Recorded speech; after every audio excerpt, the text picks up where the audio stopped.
Hi guys, ನಾನು Jeeni mode ಆಡ್ತಿದ್ದೆ. But ಈ ಮ್ಯಾಚ್ನಲ್ಲಿ ಒಂದು ದೊಡ್ಡ ಅನಾಹುತ ಸೀನ್ ಆಗೈತಿ. ಏನಪ್ಪ ಅದು ಸೀನ್ ಅಂದರೆ ಈ ವಿಡಿಯೋ ಫುಲ್ ನೋಡಿ ನಿಮಗೆ ಗೊತ್ತಾಗುತ್ತೆ. ಒಬ್ಬ ಎನಿಮಿ ನಾಕ್ ಆಗಿದ್ದ, ಅವನ್ನ ಫಿನಿಶ್ ಮಾಡ್ಕೋಕಂತ ಹೋದರೆ ಅವನ ಫ್ರೆಂಡ್ ರಿವೈವ್ ಮಾಡ್ತಿದ್ದ. ಹಾಗೆ ಈಸಿಯಾಗಿ ಫಿನಿಶ್ ಮಾಡಿಕೊಂಡೆ. ಹಾಗೆ ಸ್ವಲ್ಪ ಮುಂದೆ ಒಬ್ಬ ಎನಿಮಿ ಕಂಡ, ಅವನನ್ನು ಫಿನಿಶ್ ಮಾಡಿಕೊಂಡೆ. ಮತ್ತು ಚಾಪೆ ಮೇಲೆ ಕೂತ್ಕೊಂಡು ಎನಿಮೀಸ್ನ ಹುಡ್ಕೊಂಡು ಹೊಂಟಿದ್ದೆ. ಒಬ್ಬ ಎನಿಮಿ ಕಂಡ,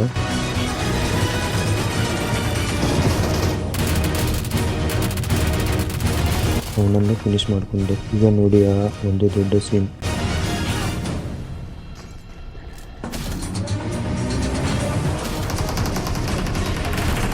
ಈಸಿ ಮೌಲಿ ಒಳಗೆ 1v3 ಕ್ಲಚ್ ಮಾಡಿಕೊಂಡೆ. ಈ ವಿಡಿಯೋ ಇಷ್ಟ ಆಗಿದ್ದರೆ ಮರೆಯದೆ ಚಾನಲ್ಗೆ ಒಂದು ಸಬ್ಸ್ಕ್ರೈಬ್ ಮತ್ತು ಲೈಕ್ ಮಾಡಿಕೊಳ್ಳಿ.